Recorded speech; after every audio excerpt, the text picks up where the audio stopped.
Well, the safety of a number of buildings has been called into question following the fire that spread through several floors of the 23-story Bank of Lisbon building in the Johannesburg CBD on Wednesday. Now, 3 firefighters died on duty trying to extinguish the blaze. Johannesburg Mayor Herman Mashaba says suspected arson will be investigated and said that the buildings which are not compliant with safety standards must be demolished. Now, joining us in studio is the CEO of a private fire brigade company, Wynand Engelbrecht. He is also a former fire chief at the Midrand Fire Department and a former task force commander in Sandton. Wynand, thank you very much indeed for your time. Thank you, sir. Look, we're talking about emergency services here, right? And before we get there, in terms of South Africa's reaction to an emergency, isn't it? It takes more than taking a deep breath and counting to 10, isn't Yes. it? Do South Africans understand how to confront an emergency, do you think, in your opinion? I think we understand it as well as anybody else in the free world. I am convinced that we all get the same kind of education during our lifespans. As we have so aptly discussed earlier, that just to remind people to remain calm during an emergency doesn't really do it. We need to practice how to respond to emergencies. Whether it's a fire in a building or an earthquake or a drowning in the backyard, we need to practice, we need to discuss it, and that's the only way I think we can move forward and be prepared for such incidents. And understanding what is happening is important, Yes, isn't it? So yes. you can action a response. Yes, if you're in a high-rise building, for instance, knowing that if the fire is on the 14th floor and you're on the 7th floor, there's no reason or need to now run out and get involved in a marathon to get down to street level. But those things we will only learn if we discuss it, if we talk about it, and if we get advised by specialists. Yeah. What's your opinion about the fire that happened in the CBD on Wednesday? I mean, 3 firefighters lost their lives and issues of resources have come up. What's your take? Well, I think there are so many angles to this. The first is the safety of the building, in what was the state of the building. And I've been in that building, and it was a fire stack. That's what it was. The sad part is that the Department of Cooperative Governance, which is the oversight body for fire brigade services in the country, had their offices in that building. So I would imagine that if an office holding that statue is exposed to such a dangerous situation, where does it place other government departments? So the building definitely wasn't up to standard. That's established. Is that a good excuse for saying that losing the firemen's lives will just be remembered in good faith? Well, we are sworn in to undertake that we will sacrifice our lives, but it must be for another life. Not just sacrifice your life for a building. In fact, our rules of engagement is quite clear. If there's a savable life, I will sacrifice my life if need be. If there's not a savable life, but the building is savable, I'll do my utmost. If the building is not savable, I'll stand back, respectfully declare that it is my strategy to burn it down naturally, not to run around and try and save the day, save face. There's no point in that. That's not a strategy. So it's quite clear that we have serious shortcomings in terms of command exercises and practices, command training.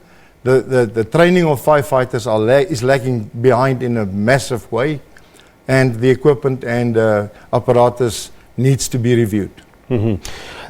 Just take us back and put it into perspective for us. Yes. Give us an understanding of what these firefighters go through. I mean, they're trying to break through that wall of fire, so to speak, isn't it? It's incredible that they even managed to get there, isn't it? Yeah. And save the day, so to speak. It took a number of days. But just put us in the mind of a firefighter entering that building.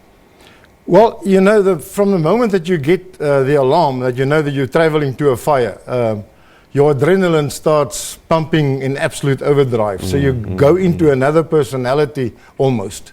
When you enter the fire room or the fire structure, there are certain rules that you need to abide by. For instance, you do not open the door to a fire capsule or the fire compartment if you don't have a charged line of hose of water with you in your hand.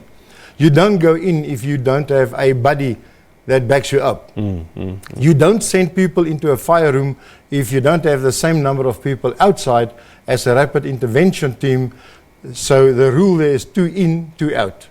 So that if the team inside calls a mayday, the rapid intervention team must move quickly, go in and bring the firefighters out. Yeah.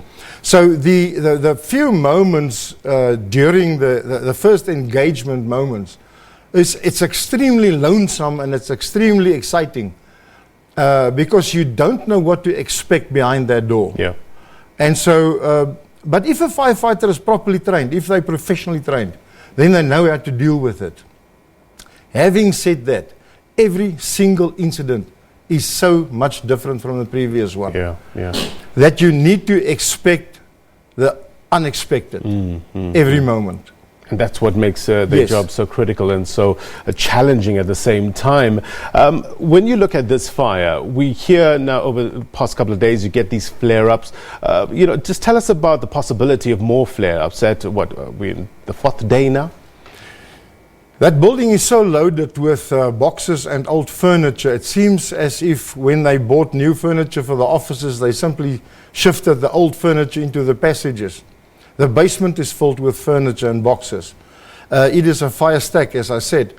So the fire hides in the confined spaces. The fire could hide under a desk or desks for days.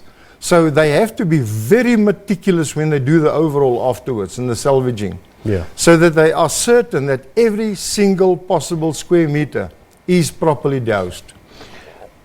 In terms of this fire, do you think it was handled well in terms of the firefighters going in? 3 people lost their lives, obviously not in vain. They were brave men and women that went in there and tried. But do you think it was handled well? No, it wasn't handled well. You cannot send firefighters into a building if you don't have an incident command established outside on the ground floor, and if you don't have a bridgehead established, that is a forward command post about 2 floors below the fire floor. Unless that is in place, you don't send them in because you don't have any control. If they don't have radio comms ready, if they don't have water ready, if they don't have air tanks ready, you do not send them into that structure. Because here's what the expectation is, that there are still people in that building.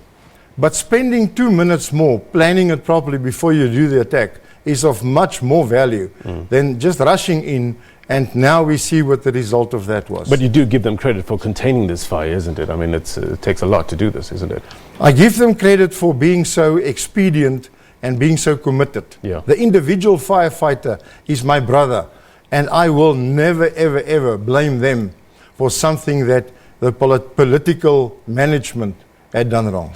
With all that water that has been pumped into that building, what about the structural integrity of it? The intense heat inside the main room, the storm could go up to 800 plus degrees Celsius. Yeah. Now, if you now add water in copious amounts, then it means that the reinforcing inside the concrete is definitely compromised.